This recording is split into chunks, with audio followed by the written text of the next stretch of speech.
खाली डोकं वर पाय, अरे शंभर खोके, एकदम ओके, अरे शंभर खोके, एकदम ओके, अरे डांबरात तोडगोळ करणाऱ्या महायुती सरकारचा धिक्कार हो, अरे शंभर खोके, एकदम ओके।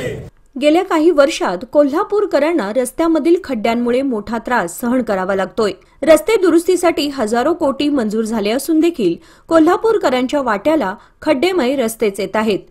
निवडणुकांपूर्वी महाराष्ट्र सुवर्ण जयंती नगरोत्थान महाअभियानांतर्गत कोल्हापुरात रस्ते विकासासाठी 100 कोटी निधी मंजूर करण्यात आला होता।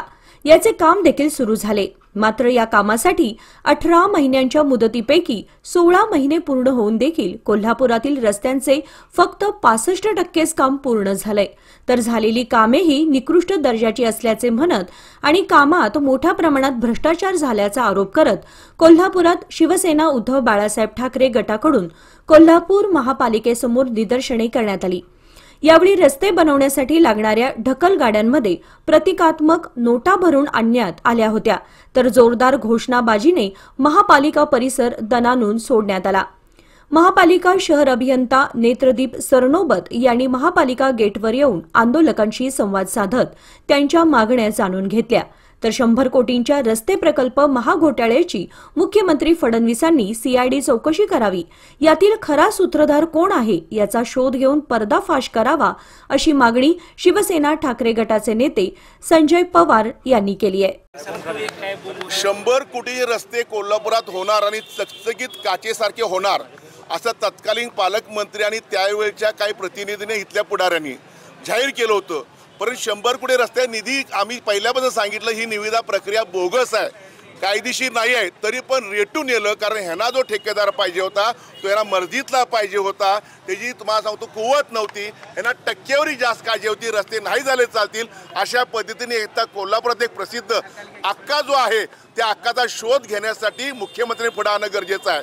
आणि त्या अक्काला मदत करणारे इथले अधिकारी कोण आहेत, आपली खुर्ची वाजवून आहेत तत्कालीन नगर अभियंता चीफ ऑडिटर, त्यांनी कशाचाही विचार न करता त्याला काम दिलं।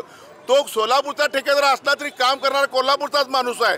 आणि आता म्हणजे रस्ते 16 झाले, ते 10%, 15%, 30%, 40% झालेत आणि शासनाने निव्वळ आमची फसवणूक केली आहे। ह्या सरकारने माफी मागितली पाहिजे। 100 कोटीची निविदा काढली, पण आतापर्यंत नुसतं 23 कोटी दिले आहेत, बाकीचे पैसेनी दिलेले नाही आहेत आणि म्हणून शासनाचा आम्ही धिक्कार करतोय। त्यांनी शासनाने माफी मागितली पाहिजे।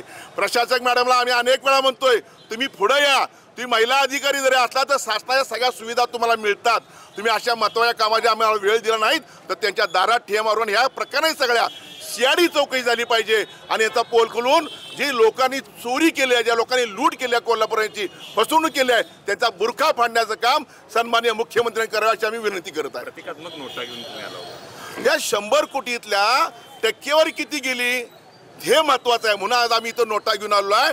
ही निव्वळ फसवणूक आपल्या लोकांची केलेली आहे। निवडणुकीच्या तोंडावर 4,500 कोटीचे बोर्ड लावले, 100 कोटीचे बोर्ड लावले, 25 कोटी बोर्ड लावले, पैसे कुठं आहे, ठणठणाट आहे सगळा आणि निव्वळ फसवणूक झाल्या म्हणून प्रतिकात्मक आम्ही आंदोलन केलंय आणि त्या नोटा आता आम्ही इथं घेऊन आलेलो आहोत।